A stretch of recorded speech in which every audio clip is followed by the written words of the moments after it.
क्या कहें, भगवान ने बेटियां बनाई ही क्यों, खबर नहीं।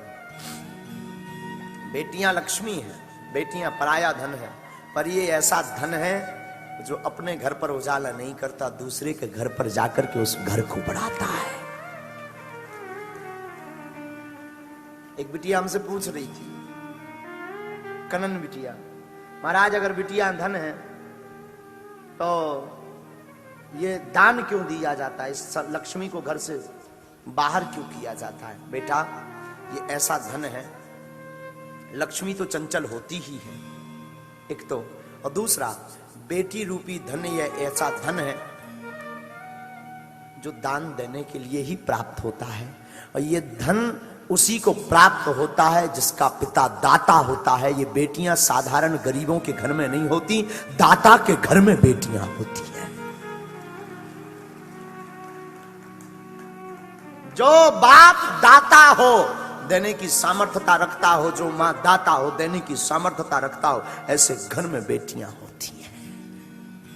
और खुशनसीब होते हैं जिनके बेटियां होती हैं। बेटे तो बहू का चक्कर पाकर के छोड़ देते हैं, बेटे तो बाप बीमार पड़ा रहे, मां बीमार पड़े रहे, मुश्किल है देखने आए पत्नी के चक्कर में। लेकिन बेटियों को पता लग जाए, बेटियां सिर्फ लोकाचार को डरती हैं, बेटियों का बस चले तो मां बाप को अपने साथ रख लें जिंदगी भर के लिए। बेटियों की चलती नहीं, वरना मां बाप को वो अलग करने ही ना दें। एक बेटी का हमें बहुत प्यारा लगा था, कोई बेटी हमसे कह रही थी, बोले गुरुजी आप हमें आशीर्वाद दो, तो उसके पिता ने कहा इसकी शादी हो जाए। हमने कहा जाओ बालाजी कह रहे जल्दी घर भर मिल जाए। पता है वो क्या कह रही थी? बोले गुरुजी ऐसा आशीर्वाद दो कि मेरी जहां भी शादी हो वहां मेरे माँ बाप रहे। अद्भुत अद्भुत, उस बच्ची ने दिल जीत लिया। हमने कहा वाह,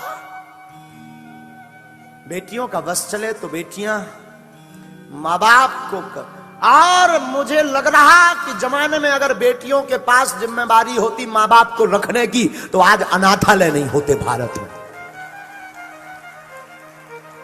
भारत में अनाथालय नहीं होते अगर बेटियों की जिम्मेदारी होती माँ बाप को रखने की। एक भी वृद्धाश्रम या एक भी अनाथालय नहीं होता। वृद्धाश्रम में माँ बाप नहीं होते, माँ बाप बेटियों के पास होते।